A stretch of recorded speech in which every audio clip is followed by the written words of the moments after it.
આ વર્ષે પેટલાદના ઇતિહાસમાં પ્રથમ વખત આણંદ જિલ્લામાં પ્રથમ સ્થાન અમારા વિદ્યાર્થીએ મેળવ્યું છે.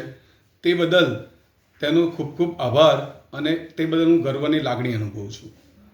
મારે પેટલાદ તાલુકાના દરેક વાલીઓને એક સૂચન કરવું છે કે તમારી પાસે પૈસા તો હોય છે પણ તમારા બાળકો પાસે સમય નથી હોતો.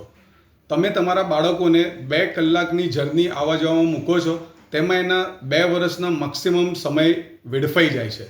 તો અમે ખૂબ જ ટૂંકા અંતરે અવેલેબલ છે અને શ્રેષ્ઠ પરિણામ આપીએ છીએ.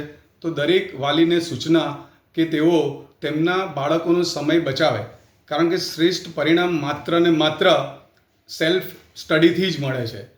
પરમાર આદિત્ય, ઉર્વી અને સોની કાવ્ય એક પણ દિવસ ટ્યુશન ગયા વગર આ પરિણામ મેળવ્યું છે.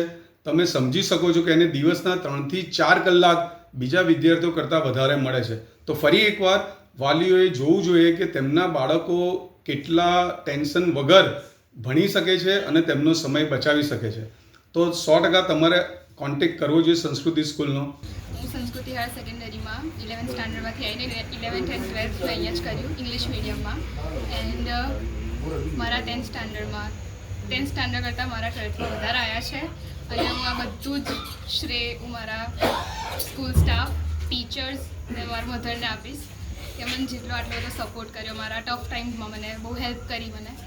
એન્ડ આનું બહુ જ સારો સપોર્ટ રહ્યો છે અહીંનો, કે એવું કંઈ નહીં કે ભાઈ ઓછા આવ્યા છે તો આવું ટ્રીટ કરવાનું, ના આવું ટ્રીટ, એવું કશું જ નહીં, બધાને પ્રોપર છે.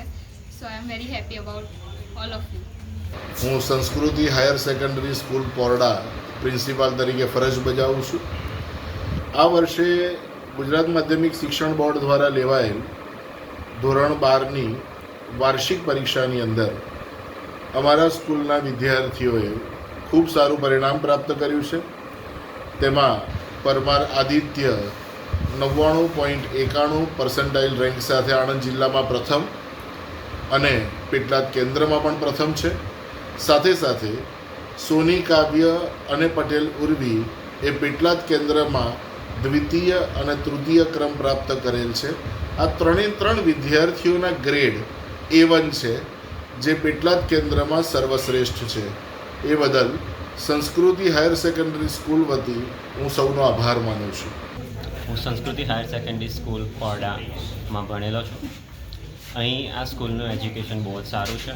મારી બધી એક્સપેક્ટેશન ફૂલફિલ કરી છે. મને જે સપોર્ટ જોઈતો હતો, પ્રેમ જોઈતો હતો, જે લાગણી જોઈતી હતી એ બધી અહીંથી પૂરી પડી છે. ખાસ મારા માતા પિતાએ મને બહુ સપોર્ટ આપ્યો, મારા દાદા દાદી, મારા કાકા બધાએ મને બહુ સપોર્ટ આપ્યો, મારા ફ્રેન્ડ્સ બધાએ મને બહુ સપોર્ટ આપ્યો. તે બધા હું ખાસ આભાર માનું છું. અને તમને પણ બધા વિદ્યાર્થીઓને એક સલાહ આપવા માગું છું કે દરરોજ સતત મહેનત કરતા રહો તો કંઈ પણ ઇમ્પોસિબલ નથી.